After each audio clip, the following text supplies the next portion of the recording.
नमस्कार दोस्तों, मैं हूं परवीन सानी। दोस्तों 9 जुलाई को बिहार बंद से मुख्यमंत्री नीतीश कुमार को इतना तो एहसास हो गया होगा, बीजेपी के साथ जाने से उन्हें फायदे से ज़्यादा नुकसान हुआ है। जिस तरह से बिहार बंद में राहुल तेजस्वी का साथ देने के लिए जन सैलाब उमड़ा, जिस तरह से बिहार के हर जिले में चुनाव आयोग से लेकर बीजेपी जेडीयू के खिलाफ प्रदर्शन हुआ, वो इस बात के सबूत हैं। बिहार की जनता कहीं ना कहीं चुनाव आयोग की ओर से एसआईआर कराने को अपने अस्तित्व पर चोट मान रहा है, अपने अधिकार में हस्तक्षेप मान रहा है। लेकिन दोस्तों 9 जुलाई के दिन एक खास घटना घटी। उस खास घटना से इस बात की भनक लगी, चुनाव आयोग ने जो फैसला लिया है उसमें बीजेपी का नुकसान हो गया है या नहीं हुआ। लेकिन संकेत ये मिलने लगे कि नीतीश कुमार की पार्टी जेडीयू को बिहार में जो वोट करते रहे वो अब पूरी तरह से दूर हो जाएंगे। अब तो वो किसी भी कीमत पर जेडीयू को वोट करने वाले नहीं हैं। मुझे तो लगता है नीतीश कुमार का सबसे बड़ा दुश्मन तेजस्वी यादव राहुल गांधी नहीं, वो एक तरह से शुभचिंतक हैं।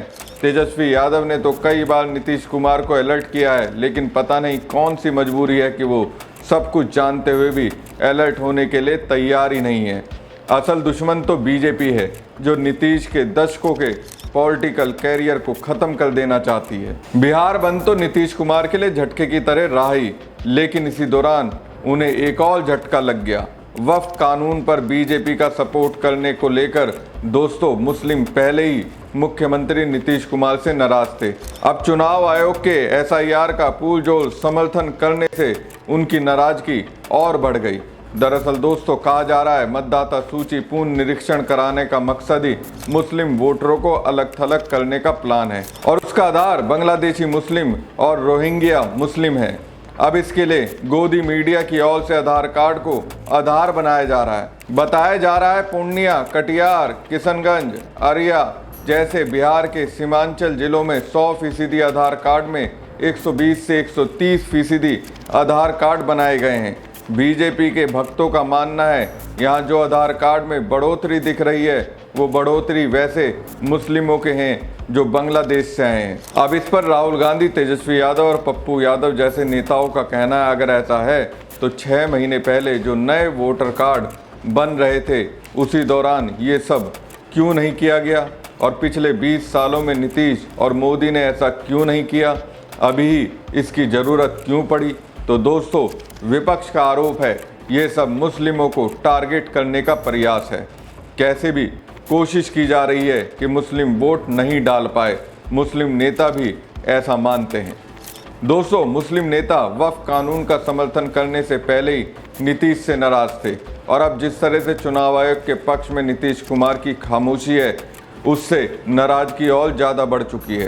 वक्फ बोर्ड संशोधन बिल और फिर नए कानून के बनते ही मुख्यमंत्री के सेकुलरिज्म पर विपक्ष ने सवाल खड़े कर दिए।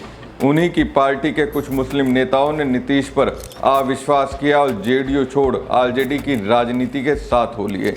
बिहार विधानसभा 2025 चुनाव जैसे जैसे नज़दीक आ रहा है, मुसलमानों का जेडीयू से मोह भंग होता जा रहा है। इस नई कड़ी में नवादा के चर्चित मुस्लिम नेता वो बड़े नेता हैं, उन्होंने भी नीतीश कुमार का साथ छोड़ तेजस्वी यादव यानी आरजेडी का दामन थाम लिया। तो कह सकते हैं मुख्यमंत्री नीतीश कुमार को नवादा से एक और झटका मिला है, और ये सब सिर्फ बीजेपी के कारण हो रहा है। पूर्व एमएलसी सलमान रगीब मुन्ना ने जेडीयू पार्टी से इस्तीफा देकर आरजेडी का दामन थाम लिया है। जेडीयू को छोड़ने के बाद रागिब मुन्ना ने कहा कि मुख्यमंत्री नीतीश कुमार ने मुस्लिम समुदाय को सिर्फ ठगने का काम किया है। नीतीश सरकार में ना रोजगार मिला ना विकास दिखा। अब पूरा मुस्लिम समाज आरजेडी के साथ एकजुट होकर तेजस्वी यादव को मुख्यमंत्री बनाने का संकल्प ले चुका है। इसके पहले भी कुछ माह पहले नवादा से ही जेडीयू के 2 वरिष्ठ नेताओं ने पार्टी छोड़ दी थी। वक्फ संशोधन बिल के कारण जेडीयू नेता फिरोज खान और चांद खान ने भी ये कहते हुए जेडीयू से इस्तीफा दिया था कि मुख्यमंत्री नीतीश कुमार अब बीजेपी के इशारे पर काम कर रहे हैं। इनके कार्यकाल में मुसलमानों की बहुत अनदेखी की गई है। वास्तव में देखा जाए तो इस वक्त नीतीश कुमार की राजनीति जिस दिशा में चल रही है उससे तो ऐसा ही लगता है। वरना दोस्तों नीतीश कुमार अगर पुरानी स्थिति में होते तो क्या मतदाता सूची पुनर्निरीक्षण पर बीजेपी का साथ देते? कभी नहीं देते। याद कीजिए, जब पीएम मोदी को बीजेपी ने 2014 के लोकसभा चुनाव में प्रधानमंत्री नरेंद्र मोदी को उम्मीदवार बनाया था, तो उसके बाद नीतीश ने क्या स्टैंड लिया था? उन्होंने बीजेपी से सालों पुरानी अपनी दोस्ती तोड़ दी थी। पुराने फॉर्म में नीतीश अगर होते तो चुनाव आयोग के फैसले का जमकर विरोध करते और बीजेपी का साथ छोड़ देते, लेकिन अभी ऐसा नहीं कर रहे हैं। इससे जिस फेथ के आधार पर मुस्लिम वोटर जेडीयू को वोट करता आया है, वो विश्वास दरक गया है। पहले बिहार में मुसलमानों के बीच ये बात मशहूर थी कि नीतीश भले ही बीजेपी के साथ हैं, बावजूद इसके बीजेपी मुसलमानों के खिलाफ बिहार में अपना एजेंडा नहीं चला पाएगी। लेकिन जो स्थिति नीतीश की है, उसे देखकर मुसलमानों का विश्वास पूरी तरह से टूट चुका है। इसी का परिणाम है कि जेडीयू से धड़ाधड़ एक के बाद एक मुस्लिम नेता अपने पद से इस्तीफा दे रहे हैं। दरभंगा से भी कई नाराज मुस्लिम नेताओं ने अप्रैल महीने में जेडीयू से इस्तीफा दे दिया।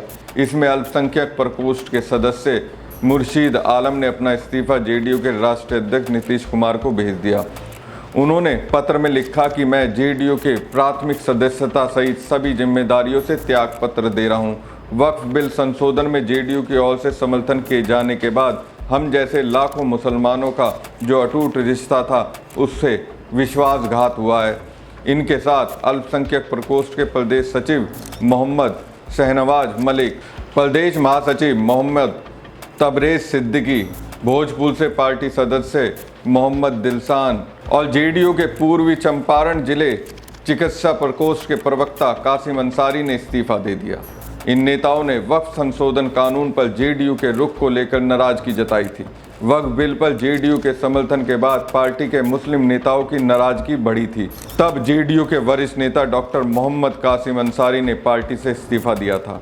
इस घटनाक्रम के थोड़ी देर बाद जेडीयू नेता मोहम्मद नवाज मलिक ने भी पार्टी छोड़ दी थी। नवाज मलिक जेडीयू अल्पसंख्यक मोर्चा के प्रदेश सचिव हैं। दोनों नेताओं का कहना है कि वो पार्टी द्वारा वक्फ बिल को समर्थन दिए जाने से नाराज हैं। डॉक्टर अंसारी जेडीयू के वरिष्ठ नेता रहे हैं और बिहार के पूर्वी चंपारण जिले की ढाका विधानसभा सीट से पार्टी के उम्मीदवार भी रह चुके हैं। नीतीश कुमार को अपना इस्तीफा देते हुए कासिम अंसारी ने कहा कि हम जैसे लाखों करोड़ों भारतीय मुसलमानों का अटूट विश्वास था कि आप विशुद्ध रूप से सेकुलर विचारधारा के ध्वजवाहक हैं, लेकिन अब ये यकीन टूट चुका है। वक्फ बिल पर जेडीयू के स्टैंड से हम जैसे लाखों करोड़ों समर्पित भारतीय मुसलमानों और कार्यकर्ताओं को गहरा आघात लगा है। मुसलमानों की नाराजगी दूर करने में लगे नीतीश कुमार का मिशन डैमेज कंट्रोल भी काम नहीं आया। तमाम मुस्लिम बहुल इलाकों में अपने नेताओं को भेज नीतीश कुमार ये समझाने में असफल रहे कि वक्फ संशोधन बिल उनके हक में है। वहीं उनके नेता भी नाराज लोगों को ये समझाने में नाकाम रहे कि कानून वक्फ संपत्तियों पर कुछ लोगों के अनुचित कब्जे को खत्म करने और पारदर्शिता लाने के लिए है। हालांकि इन मुस्लिम नेताओं ने नीतीश कुमार के कई कल्याणकारी कार्यों को उनके सामने रखा, मसलन कब्रिस्तानों की घेराबंदी, मदरसों को सहायता, शिक्षा व बुनियादी सुविधाओं में सुधार। बावजूद इसके जेडीयू में मुस्लिम नेताओं का जाना थम नहीं रहा है और ये सब इसलिए हो रहा है क्योंकि नीतीश मोदी शाह की बीजेपी के मुताबिक चल रहे हैं। हमारी खबर आपको कैसी लगी कमेंट बॉक्स में कमेंट करके जरूर बताएं। साथ ही पेज को ज़्यादा से ज़्यादा लाइक और शेयर कीजिएगा। धन्यवाद।